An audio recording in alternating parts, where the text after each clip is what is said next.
Okay, so here we are ready to start Magic Realm. Well, in a sense I already started it last night and I recorded a play because setup is part of the starting. I already set up the tiles here and we have something kind of interesting. Again, this is first edition rules, so everybody's starting at the end. That's kind of a big deal. I'm going to use first edition victory conditions, which are not as balanced, I think, as the attempt in the second edition, but I'm okay with that. Was actually one of my old criticisms of the game, was that, yeah, there are some characters who just, you know, start out with some obvious bonuses that don't seem quite fair. For example, the Amazon has this pile of equipment. She could sell that and get a chunk towards her gold. The new edition, second and third editions, cover kind of balancing out that factor. But you know what? The game is pretty damn random in terms of what you find and what you succeed in being able to handle. So at least, especially if you go out on your own, which we'll see, you know, how much people are willing to get help. We'll probably end up with a couple of pairings, at least to start with, because characters are very weak early on. The main decision you have to make is, if you take a spellcaster, you have to make a choice as to what spells you want to take. And let's take a look at the Pilgrim first, because he starts out with a type 1 or type 7 spell. And here I made my choices. He only gets one. The first thing that he has to look at is he creates only white magic easily, which means he can enchant one of these to white, and then he can cast this. Unless he has a white magic type 7 spell available to him, he's probably going to be taking a type 1 spell. And if we look at the type 7 spells, we have Sense Danger, that's purple, gold. Just scan through that. Peace with Nature's gold. Control bats is any, but you know, there's only a small section of bats. You'd have to hunt those down for your spell to be worth anything. It might be cool, but I generally tend to avoid things I can't use too often. On the type 1, we have some ones, Exercise, white. Now, this one allows you to destroy spells in a clearing, and then also it's going to destroy any demons and imps. However, the Pilgrim has special abilities which include demons and imps cannot attack him. Well, that means if he's on his own, he can just say screw it, right? His other ability is that he rolls 1 die instead of 2 for reading runes, so he's going to be good at learning spells. But he doesn't have many types of spells that he's particularly capable, that he's able to cast at all. So I actually didn't take usable spells as an option for him. Some people might like to do that because he is good at reading. So if he runs into type 1 or 7 spells, he can learn them. Make Whole, I think this is what I took.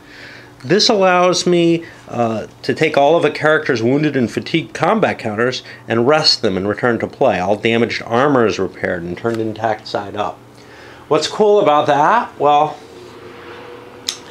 it's kind of neat on your own, but it's especially cool if you're willing to cooperate with someone, because they can be the main fighter and then you can rest them and heal them up. And yourself as well. So it becomes more effective if you're playing with enough people that you're willing to cut deals. He becomes very useful there. Small Blessing allows to roll on the wish table. The wish table is neat. There's no question of that. And you might spend your time doing this. You roll a couple of dice and maybe you're hoping for some effect here. This one can heal you. That's not very useful. It's weaker than your others. But in general, you got no idea what you're going to get when you roll a wish table roll. If you get certain magic items, you have control over a die or something, the wish table might be more powerful. But as just a general combat, you wish for stupid things at stupid times, so you don't have control over that.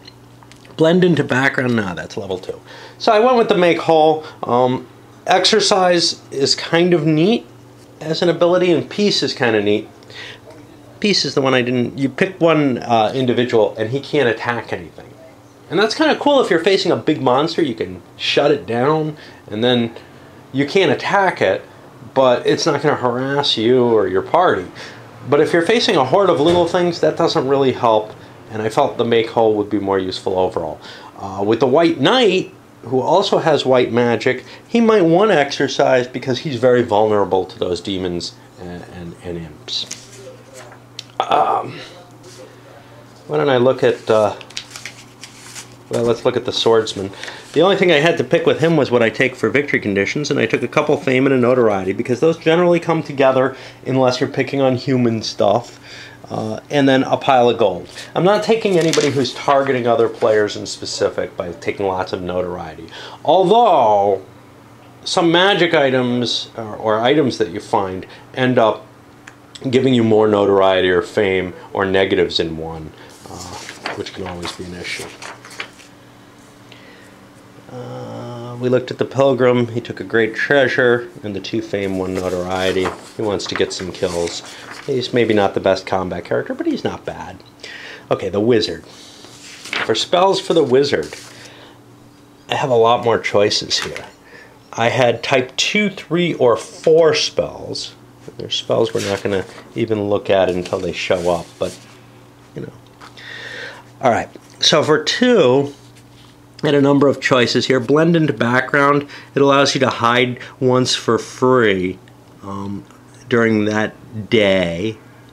Actually, next turn in addition to normal phases. So it affects your next day, basically. He doesn't have a source of gray magic, though. Gray, oh wait, no, gray is type 2. So he would have to use, he has 2 type 2 spells, so he would be able to cast that on his own without too much trouble.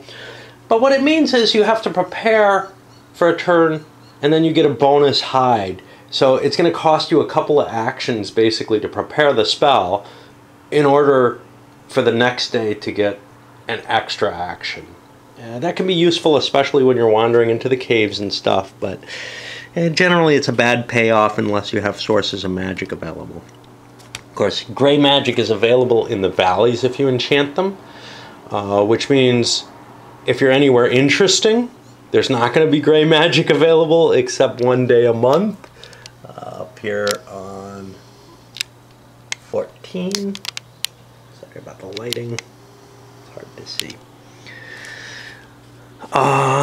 Prophecy. He'd need purple magic, which he easily has. That's what his type 4 turns into. He doesn't have to record his activities in advance, and he can decide what activity to do in each phase. That one I really thought about real hard. Basically, I would be able to react. If I was going on my own, that would be very desirable. I'm not sure I'm going to do that, though. I probably am going to work with someone, and if I'm working with someone, it's very appealing. The prophecy is not going to help me much, basically. That other person, I'm not going to be able to tag along with them and help them. I'd like to get that eventually if I get powerful enough to move on my own, though. I took Stone's Fly instead, which creates, right? No, I took Fiery Blast. Okay. Stone's Fly is the cheap version of Fiery Blast. It's a 2 gray. It does a Light Star missile attack against a bunch of targets. Instead, I took Talk to Wise Bird, because in the situation I'm in, I think this is kind of a bonus. I'm able to peer into a hex tile as if I'm in that hex tile. That can help me make my long-term decisions.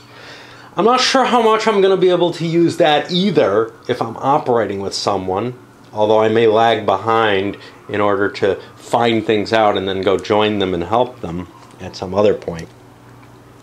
But I liked that one. Witch's Brew Gray. This allows you to shift your magic counters. I actually have both the things that allow you to do this. There's a level type 4 magic that allows you to do this too. These things just mess with my brain, and I can't use them terribly effectively. In this case, maybe it would help because I'm kind of a guy who uses lots of magic. Let's see. It would turn type 2s into type 4s, type 8s into type 3s. That's all. So if I want it to be doing a lot of purple magic, a lot of the type 4 firepower magic, this would be a way to upgrade my type 2 spells into the purple. But I don't have that many chits, and it just doesn't seem like something that I really want to spend the effort preparing regularly. Over on the type, well, we have type 3, but there's a problem there, which is we could do ones with gold, because I have a couple of type 2 chits, which convert into, no, wait. Jeez, I can't remember here. I gotta look in the magic rules. Unfortunately, there's a lot of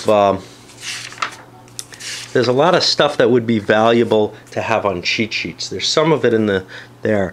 Type 2 turns into gray. Type 3 turns into gold, which means I can't use that. I don't have gold magic available unless the one place I'd be able to have it, I think, is in the deep woods. That's of value. Okay, I'd also have it in the other woods, but those other woods aren't really interesting places to be. They're not much more interesting than the valleys are. There are, that's where some of these guys can show up at the campfires, which are in the woods and stuff like that. But, so I'm not really interested in the gold stuff here on type 3. And in fact, all of it's gold. So that shit is just there for me to create color if I needed gold magic for some of the type 2 spells that use it. It doesn't serve me any other purpose. So on to the type 4 magic, which is kind of interesting. Blazing light. This is all purple, I think. If I'm in a cave, I get an extra phase. But again, this is I'm going to exchange, and it works for everyone, so I can actually use it with a group. I'm going to exchange preparation time for effort later. You know, I spend the effort for the preparation time, and I get a bonus later on that's not as good as the effort I expended. I hate taking those. I find that very painful, even though it does kind of help. If you're going into an ugly situation or something, it can be very helpful, but yeah. Fiery Blast, this is the one I took. It's an L triple star. That's 3 shifts upwards. Medium, heavy, tremendous. Missile attack. But you roll separately against each unit on the missile table, and there's a chance it's going to go down from there. You have no assurance when you're firing missiles. I did take this, though, because it gives me some combat capability. My stick isn't very good. Hurricane Winds.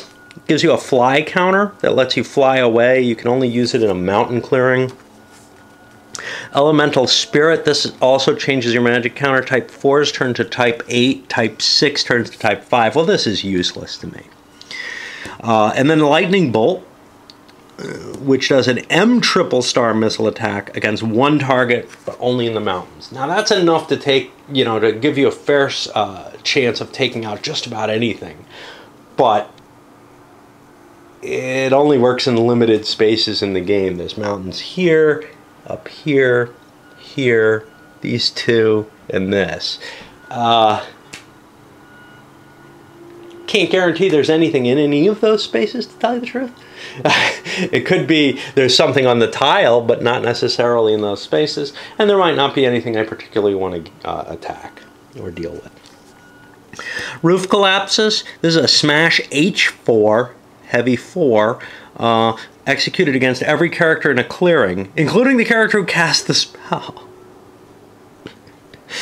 It's treated as a smashing weapon, and it can be used in the cave only. Well, you know, unless I've got, you know, I can choose my tactic and maybe wipe out some enemies with this, or wipe out slow enemies with this, but it just doesn't feel like a safe thing. I'm not particularly fast, which means it would hit me if I don't have magic. It's just a bad idea.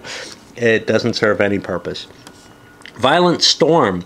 I can make people in the woods and mountains clearings in a hex lose turns, but, you know, I mean, it's me too. And again, it's one of those spells that, you know, maybe I'll figure out a use for it if I pick up an item that has it, but I just don't see it as enough general use.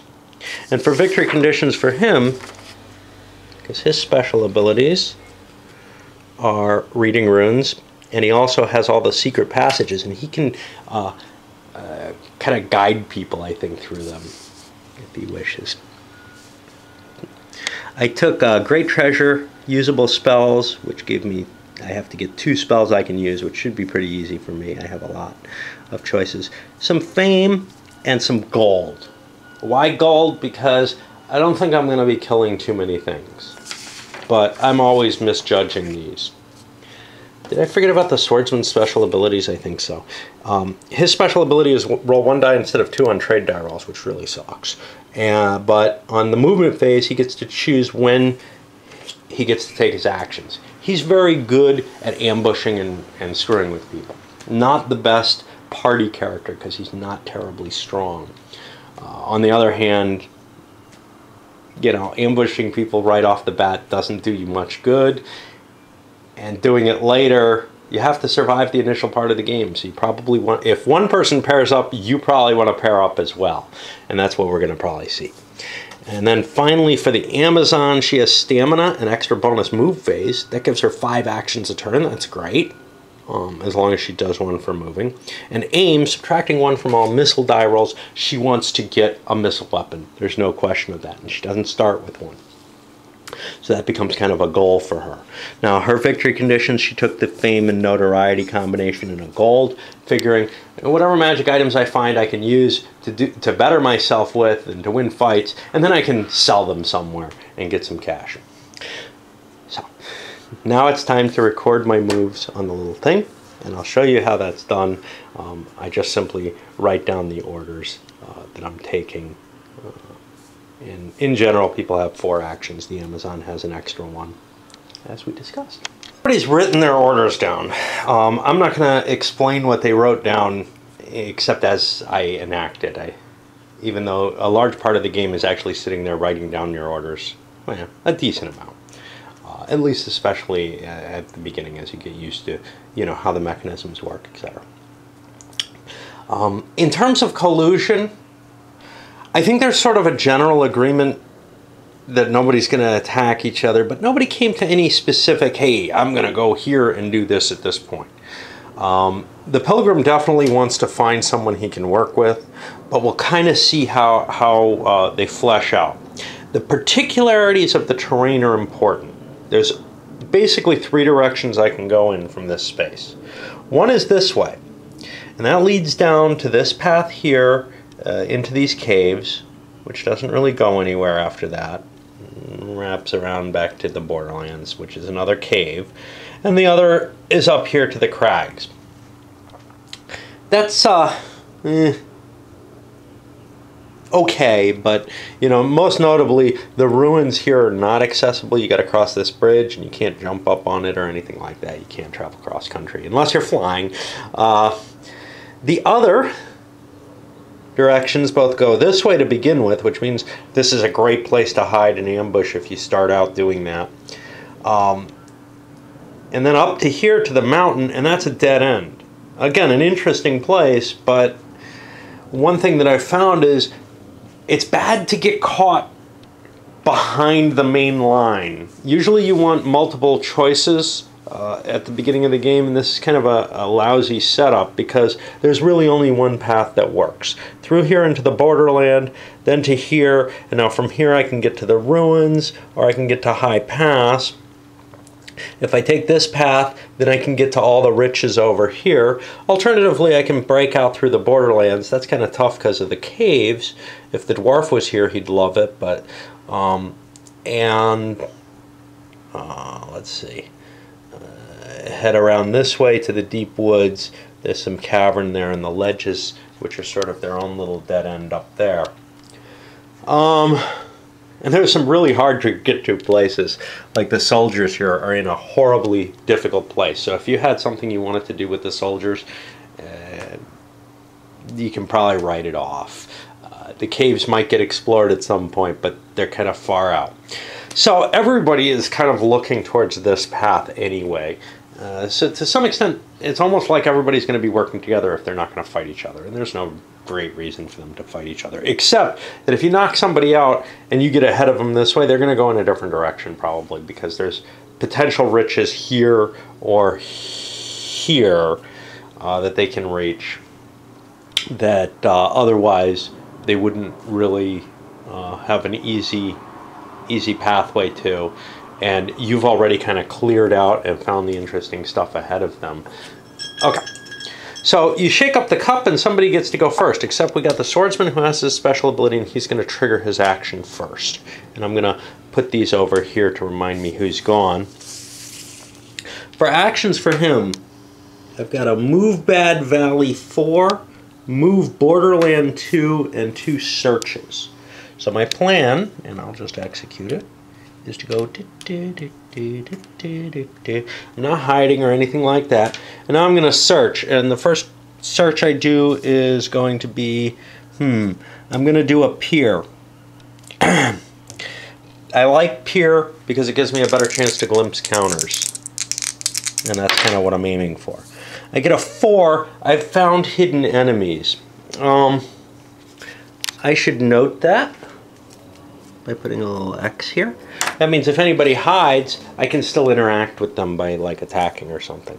Now my second search, I'm really interested in glimpsing the counters still. Locate's useless to me. Search, not terribly useful, so I'll peer again. Now, if I could rewrite my orders like that spell allows, I would move out of here because my chances of seeing anything there is low, and then I'd get to jump into the deeper side of things. Ooh, I get a 1. That is a find counters. This is exactly what I wanted. So, these get turned up, I believe. We see there's a treasure here. It's unfortunately in the cave, which maybe I don't want to deal with. Alright. See what happens with find counters specifically. Secretly look at them and cross off any treasure locations. Okay, so I have not yet revealed the counters. So I have found the hoard, and I mark that over here. And of course people saw me do that, and you know, they're like, hey, what'd you find? It must be something real, right? Again, if I had more actions and the ability to choose, I'd probably move on at this point. But I'm out of my actions. I've done everything I wanted. I'm face up there, which means I'm going to turn those counters face up. But that's okay, even if it gives information to everyone. Now, for the rest of the turn, everybody gets picked out of here, and let's see what they do. Okay, we got the coat hanger. She does her free move to Bad Valley 4. Then to Borderlands 2. And the swordsman could block her here. That would be pretty dicky. They'd get in a fight, almost for sure, if he does that. Because she's kind of more potent than he is. She's armored and everything. He's a little fast. But it would be definitely a dicky move. We're going to be friendly early on. Now she's got 3 searches. And she's taking a peer action to open up. That gets her a glimpse counter, so she gets to peek at those counters. And more importantly, now she can try to glimpse to find on the locate table. She gets a 3, which is hidden paths. There aren't any attached to this location. And she gets nothing, a 6. So essentially she got nothing but got to see what's here and is also uninterested in what's there, just because dealing in the caves makes life harder. You're not really ready for it yet. Our next character is the wizard. The wizard has a somewhat different action. He moves to Bad Valley 4, spell, spell, spell. Moves there, and he enchants himself his slower magic in each type.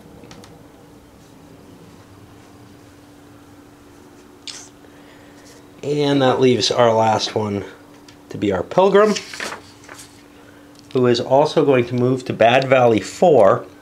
Now, he's worried, well, maybe I'll be the first person here. Since he's not the first person here, the wizard could block him.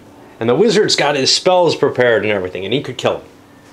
Again, this is why you have the hidden setups at the beginning of the game or whatever, but they don't fully fix the situation. If you're playing with a decent number of people, there are going to be little groups everywhere, so people could get knocked out early. That could be a pain in the ass, but again, friendly this time. His next action is to hide. His hope was if he gets there first and he hid, and nobody will screw with him. He succeeds, so he flips over, and now he can't be screwed with easily. And then he did 2 spell actions, which is enough for him to enchant one of his tokens, so now he has some white magic available. And I kind of like to do this like this to indicate. That means he can cast spells for real next turn. Now, there's people around here, so we flip these up. Ah, we forgot to roll the monster roll. The monster roll's a 2. That means only those monsters are active. Now, we have 2 things. The Horde, which is up here. And the dragon would appear if the monster roll was a 1, because there's somebody in there to activate him, essentially. The other choice, though, is a Stink Sea. And that is not listed amongst the things here. I don't know where Stink Sea would be. It would be down here. If that roll came up, monsters would appear in the tile, wake up, and then you start having trouble, because then they start coming towards you. Well, they come to you if you stick around too long. So as you sort of activate the monsters, the world gets harder. And now these guys who stayed behind are going to have to deal with the fact that, well, they don't, because there's no monster there, but if there were monsters there, they might have to deal with them and sneak past them and such not.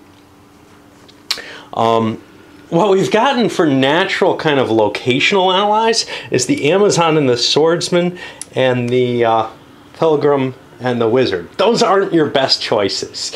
You kind of want a combat character and a magical auxiliary of some sort. Now we're kind of at the end of the day, at which point everybody becomes unhidden. If there were any alerted weapons or spells, you can alert spells too, to give them higher speed. People don't usually do that. Then they would become unalerted at this point. But notably, the enchantments do not go away, and that's vital because spell users would be pointless if they did. And now we move on to the second turn. Jumping back to the last turn, I want to do something during the combat phase that I didn't do. Because you can cast spells kind of for free during combat, my wizard wants to cast his Talk to Wise Bird at that point, and that fatigues these 2 counters. It's kind of a pain in the ass, but what he's going to do is he's going to do a peer into the mountains there. If he gets lucky, he gets to see what the counters are, and that'll make his decision as to what to do this turn easier. Normally, I don't know, spells are weird. But if he got a 6, so he got nothing. So all he ended up doing is fatiguing a couple of counters that he probably wants to unfatigue at some point soon. He might want to get himself sort of a magical focus here so that he can view locations on the map and decide which way to go by using this kind of magic. And we'll look into plotting for that, actually. I've already started my plot with the Amazon, figuring out what she wants to do. The problem with the wizard is he's obviously going to fall. He's obviously already fallen behind a space. Someone like the Amazon is faster than he is, so he wants to take advantage of what he has advantage with, which is some of his spell abilities. So let's open things up for this next turn. Everybody's in the cup. Swordsman's not going to go first this time. So we picked the wizard. And the wizard's choices were rest, rest, to get his 2 tokens back.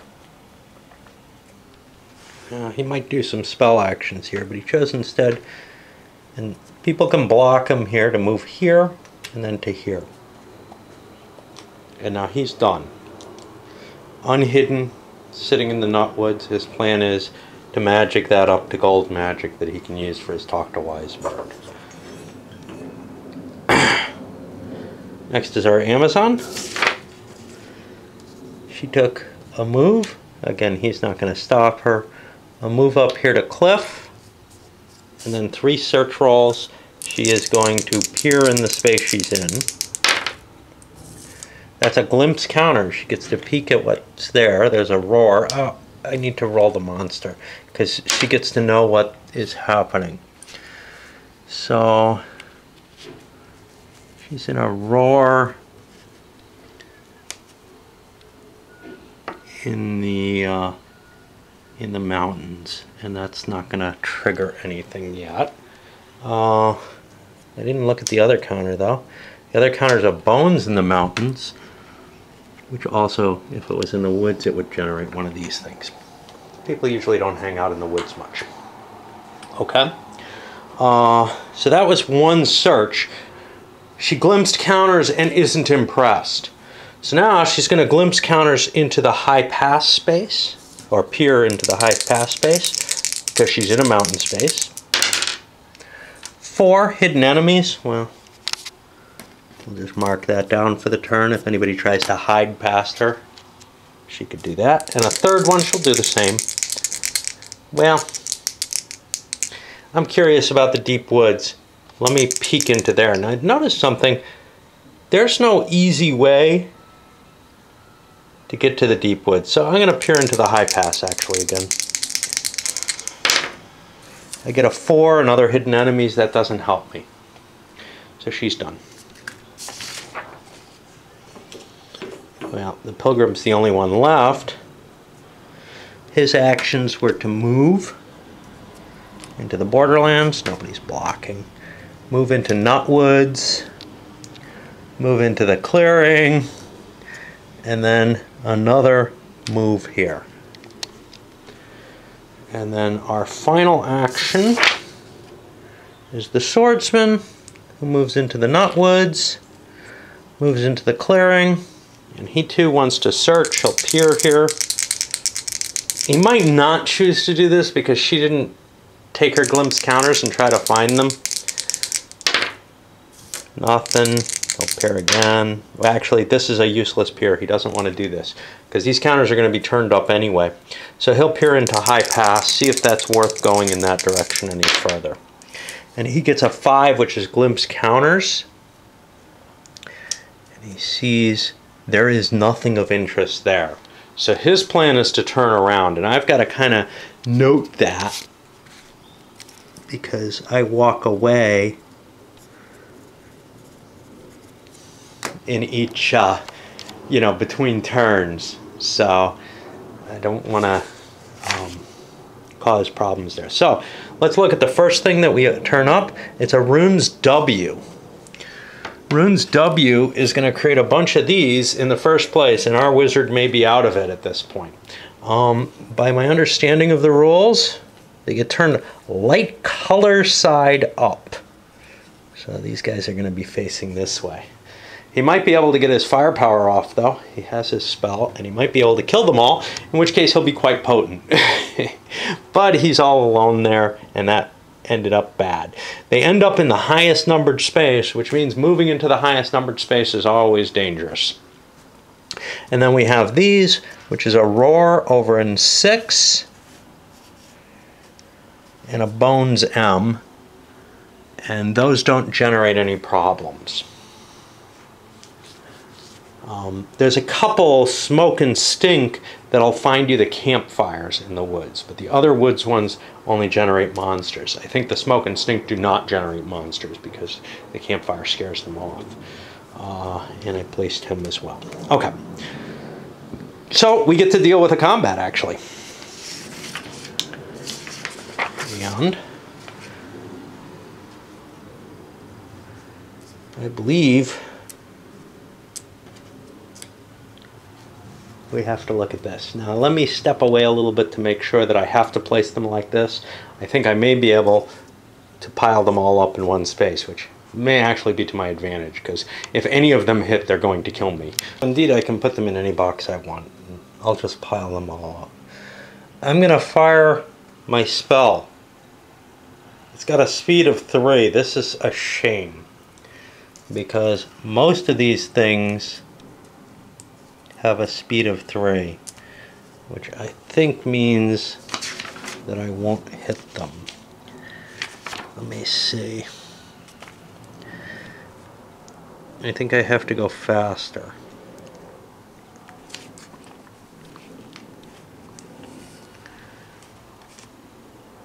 Yeah, it has to be lower for an auto hit.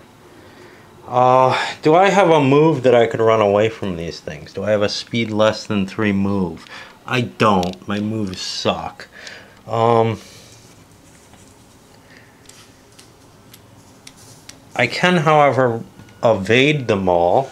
So I'm going to put this into place. My weapon's reach is longer, so I'm going to put the spell there. But honestly, I'm kind of screwed if I don't hit them. I do not have my staff in hand. I'm just using the spell here, and I'm providing the spell with some purple magic. Now that purple magic permeates. I'm not sure if I can use that for multiple spells at once. I think it is tied to the single spell, but in this case I don't have to bother looking that up. I'm just committing that magic to there. But I'm pretty much doomed. We'll fight this sucker out. I could get lucky.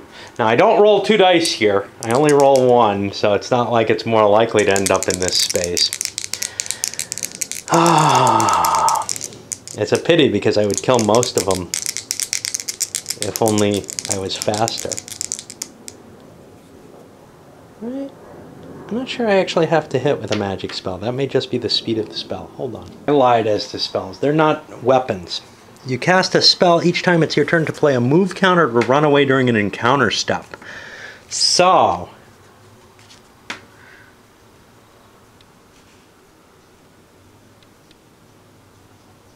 it has to be less than or equal to the move times of all the things.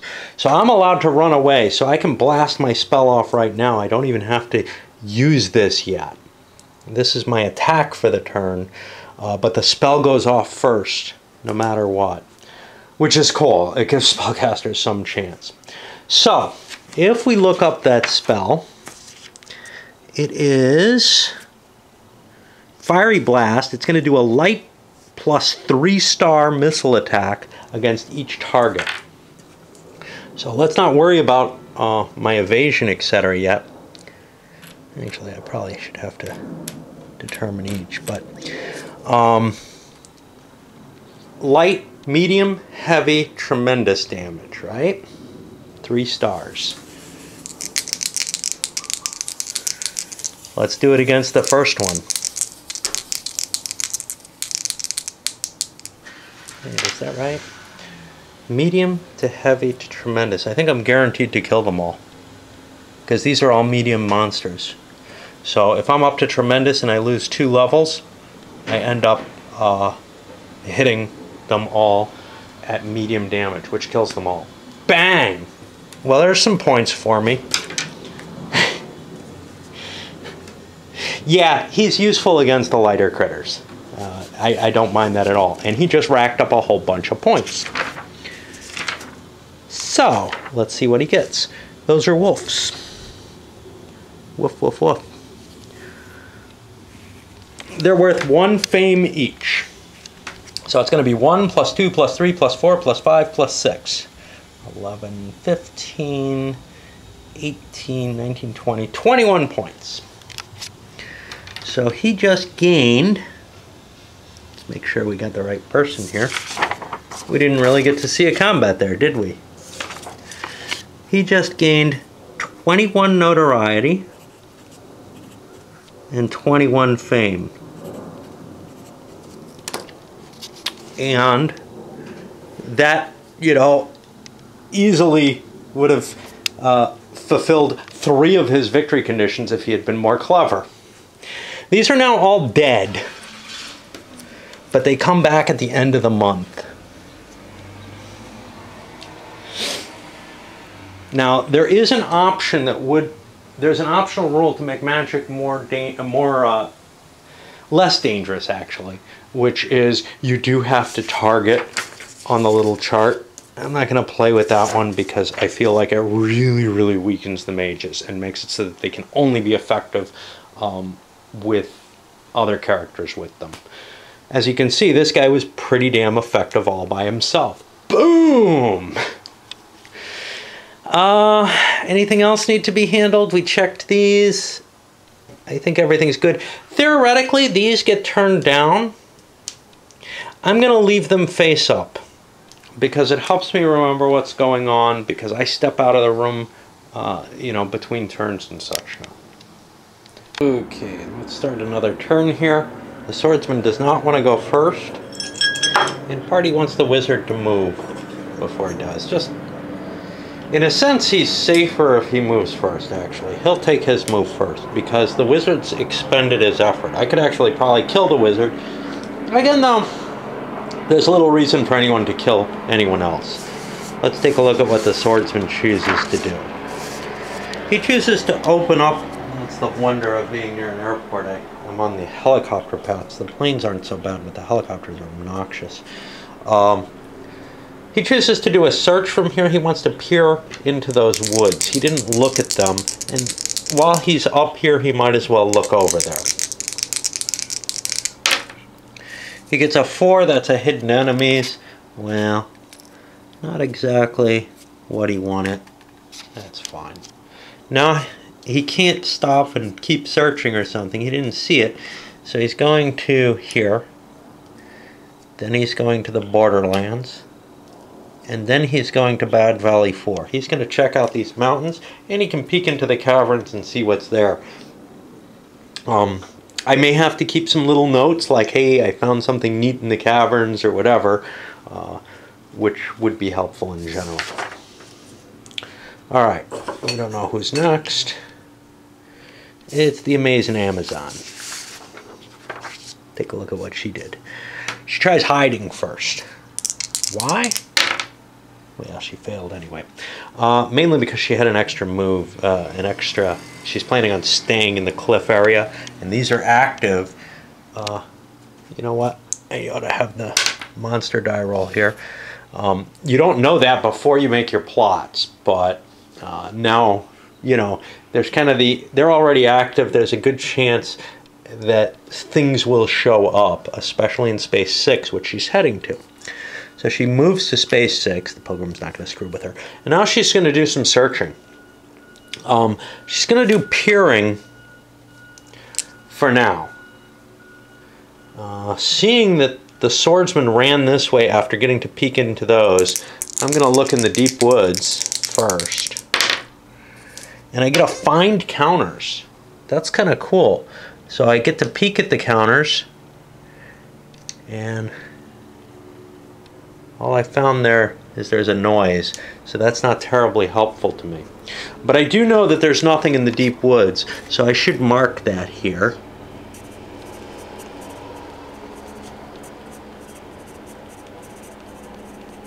Because those aren't revealed to anyone. I got 2 more searches. I'll do a peer into the high pass, see what he saw there. I'll try again.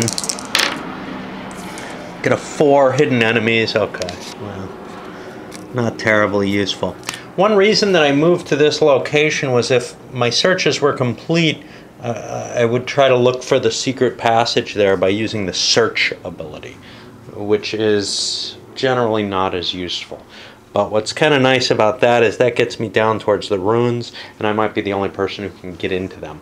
Being the only person who can get into a treasure site for a while is kind of cool. Although it leaves you alone and at risk, usually by hiding and some other activities, you can prevent yourself from getting beaten up once you know what's there. Sometimes an area gets too ugly, though, to stick around in. We'll probably see cases of that. Oh, howdy, Pilgrim. Let's see. He went to Space 4, so he's heading off to the high pass anyway, it looks like. And now he's going to do his searches. He'll do a peer. And another... No reason to do another peer into that hex. Nobody's looked at ledges. Let's peer into ledges. I get a glimpse counter, so I get to see what's going to be there. And that's just a noise counter, and there's nothing in the ledges. So he's going to write that down. I may not remember this, even after having written it down, but, well, it should help. Now, theoretically, these actually turn up now. I don't like to do that. I like to do it at the end of the turn, rather than the end of each player turn. I just actually feel that that provides a better play. So what you're going to be seeing here is kind of my way of playing, which is a little different from the roles. And it's part of the reason why I don't want to try to pick up what the second edition, third edition rules are like, because I feel like trying to mesh those with the little tricks that I've added in. And some of those are just, you know, bullshit, like, hey, I can cast a spell during my turn, maybe, if I need to be able to move or something. I don't think the game plays as well if you try to follow the rules as rigorously. So now we're on the wizard here, and he's doing 2 rests, which gets him back his magic counters that he fired off. And then he's doing 2 spells. The first spell doesn't do him anything. The second one, well, he's going to load up and enchant that that firing capability again. He'll be doing more spells next time. He's planning on turning this into an enchanted hex and then using that to scry all over the map with his bird. Try to figure out until he finds someplace he likes, and then he'll probably go head out for that. We can see. And, you know, I never play this way because I'm always interested in the magic treasures and power and all that. If you're playing just to win the game and you're really kind of focus on that, someone like the wizard is really good at killing little things. So instead of trying to discover the world and the magic of the world and all the coolness, he could just do what he did and hang out in places like the woods here and whack stuff. You know what I forgot to do? I forgot to turn up the counters. This one's down in these caves here. And now I have to worry. I'm worried about Stink, Dank, and Patter M, and also certain locations, the statue and the cairns. Stink, Dank, and Patter M. Okay. This is a cave, actually. This is a Stink V, and nobody's there. So I think nobody's in those locations. But yeah, if you aim for where you're going to find possible little creatures, like Patter C, he's the wizard, the Pilgrim's in Slither. No, he's in Slither C. So yeah, you can look at certain things and say, hey, this isn't that big an advantage. Something else I forgot, Sharpness Star. Sharpness Stars get removed by armor. And certain creatures are armored. This is, again, an optional rule. So her armor would reduce, if it hits an armor location, it reduces the attack by 1 Sharpness Star if the weapon has a Sharpness Star. And likewise, some of the monsters like the snakes and the dragons are actually considered scaled and have armor as well. Okay, so we'll start the game and turn off this time correctly. We don't bother too much with the sequence of play, which would help me, you know, get things right every time. But again, I feel like this is a game that's way too overburdened with process as it stands, which is one reason why I play it on this kind of light and not really worrying too much about getting every rule right type format. Not that I'm all that concerned with that in most games. But I'm also not all that concerned with the strategy at times. So for example, picking my victory conditions for the wizard, I probably would have been better off with, you know, knowing that I'm going to could kill a lot of things and maybe win easier that way. But it's not as much fun to try to win exclusively. It's more fun to play the game. For me, you know, some people want to take it as a really competitive exercise, and that's fine. Then they probably need to pay attention more to the rules. In this case, I'm looking at, you know, where am I going to be and what's it going to mean? So like if the Pilgrim walked through here and did some searches from here, well, he'd be in danger of a roar. What could that mean? Well, that could mean one of these big guys. I don't really look at all of that. I just say, yeah, I'm going to go to where I'm safe. By the way, I gave a misconception, or I had a misimpression of the rules. Things that don't have a number location will generate critters with whoever triggers it. Now that's one reason not to do what I do. That's the rules version, which is when a player moves into an area, they trigger critters in their area. And that's one reason maybe I shouldn't worry. I should follow the rules more, but I like my rules better. So when faced with that knowledge, I come up with, okay, well, maybe putting them in the biggest location isn't the most sensible thing, although that's what I've come up with as my solution, the highest numbered location, because that matches how these things work, and it makes a specific area on each tile a little bit more dangerous, and it could be the more important area. Maybe it would make more sense to roll or to follow the rules, but I like the way I play it.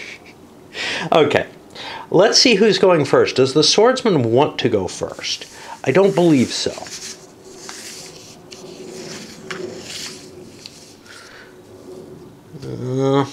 You know, he gets the jump if he does. If I was following the rules explicitly, he would definitely want to go first because he would be the first person in there and less likely to attract other people's monsters.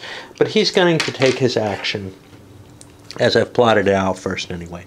He moves to area 1, and sometimes I get even more shorthand. I don't put a...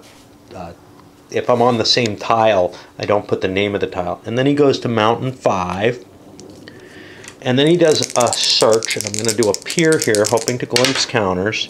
I get a 3, that's hidden enemies. I don't really need to mark that because I know nobody's coming his way. Nobody can get that far except maybe the wizard. My next one, I'm going to peer into the caverns because I'm going to find these out in a moment anyway. And I see nothing there. And we'll hold off on that until end of turn like I've been doing for this game. Sometimes I play more by the rules, sometimes less, no biggie. And we get to the Pilgrim. The Pilgrim moves to seal 4, and then 6, and 1, and then up here. And he's just running right through the woods, no biggie there. Did I roll? I think I did. Okay. Our next critter is the wizard, and he has kind of an exciting turn. He's opening up by doing his spell that triggers, hey, I can do enchantments now, and then he's doing 2 more enchantment actions. And one of them is going to be to turn this over. Am I going to get killed? I'm in the Ruins W. I don't have any critters coming after me this turn. So here's what I'm going to do. I'm going to use my second enchantment to burn these, which will allow me to flip this tile over and enchant it. And you can see, we keep this facing the same way, the terrain actually changes a little bit. And I've just opened up a new pathway up this way that I didn't know was going to happen. That kind of knowledge can be very useful, and if you memorize the map or something or peek at the other side, you can learn that. The main reason I did this is to permeate the area with gold magic. I like gold magic. I'm planning on using my bird. But I have changed the world. It could make some people's movement illegal. And now I take a rest action, and I'm going to take my best firepower magic back, but I don't have purple magic available. I think I'm on turn 3. Actually, I'm on turn 4. I always lose track of the days, and that means I miss the magic over the realm turns, which can be problematic as well. Now, our Amazon is going to hide first. Nope. She moves here. She's just moving. 5, 2, 3. So she actually follows this, and luckily this pathway still exists, and she's in here. Is she in trouble? We don't know. Now I'm going to trigger all those in troubles. So let's look at this. Okay, we found the Lost City. Now the Lost City, it looks like it's in one location. This is something that has always troubled me. It felt like either the Lost City should create monsters in that location, or all the goodies should be in that location. The way I understand the rules, it does neither of those. Instead, what we've got is a pile of yum that I didn't know about all over the place. And I can actually get rid of the Lost City marker if I so wish. Now, we'll see if that created anything. First of all, we have smoke in the mountains, which isn't a problem on these things.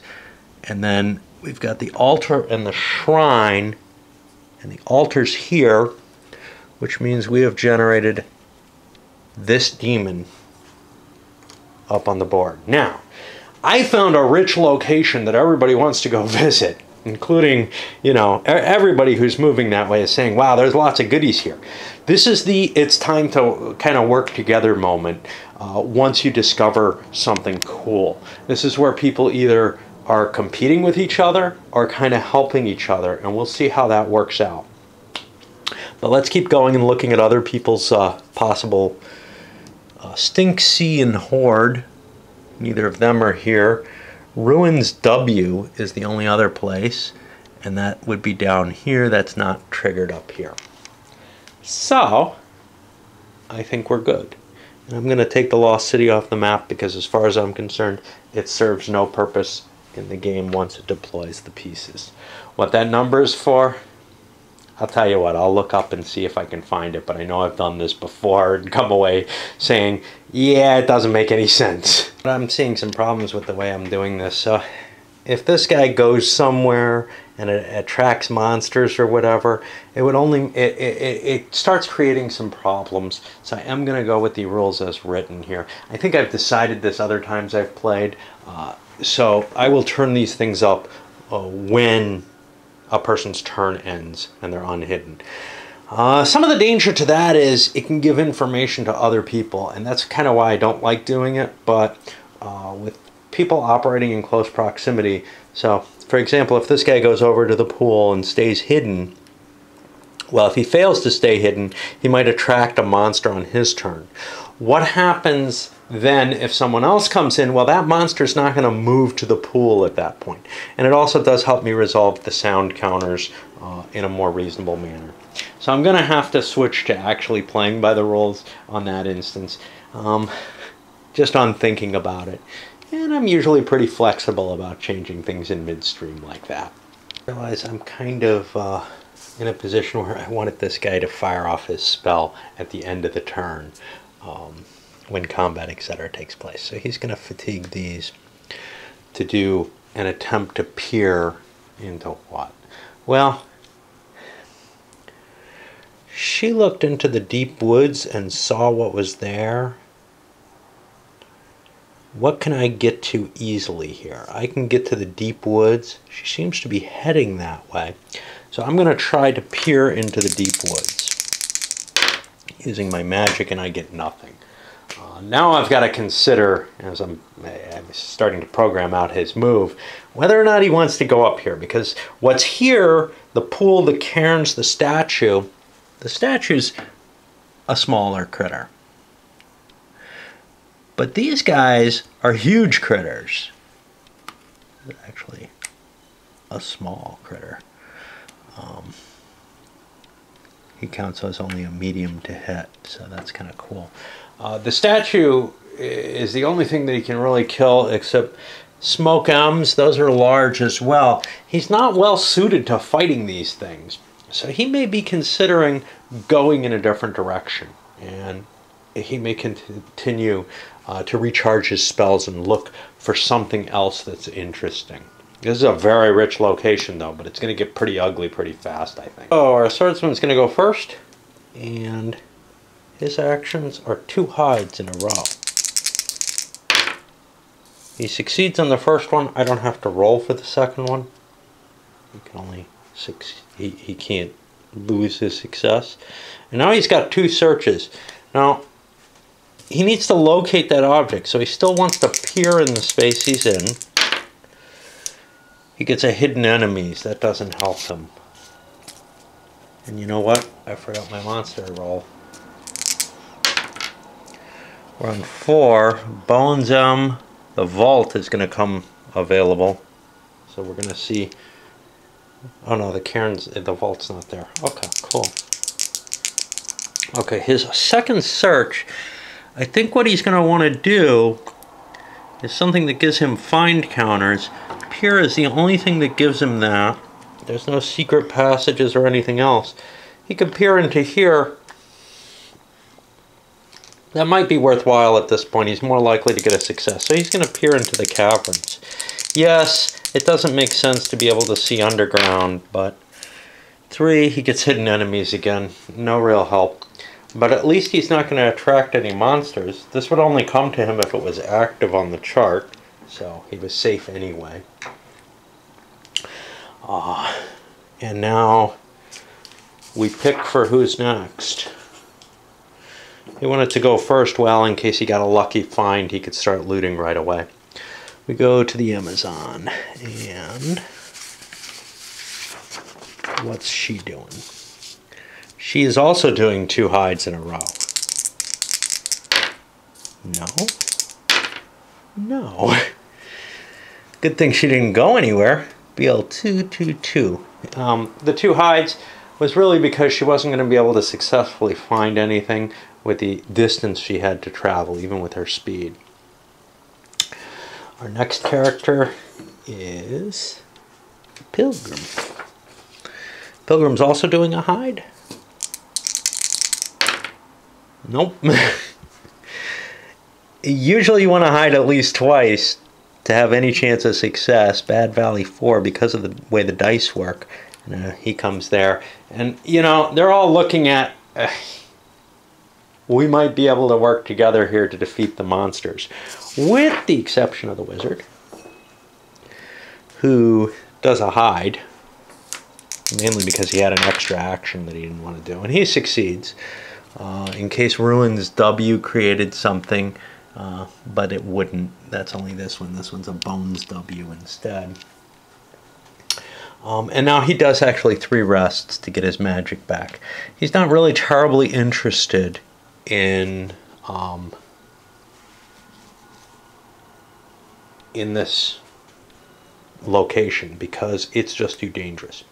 In terms of monsters, these guys never move, so we don't have to worry about them coming to you. They don't have a space on here, so they don't get triggered. Same with the people that are on the board. And this guy's gonna show up here. He was hidden, so he's not gonna trigger any monsters. And well, we haven't seen a real combat yet, but we saw the wizard score, you know, 2/3 of the victory points that he could have needed to win the game all at once if he had chosen wisely. But yeah, we're set to rock now into the next turn, and I'm going to load this one up because it's gone long enough, and I think gives you kind of a flavor of where things kind of start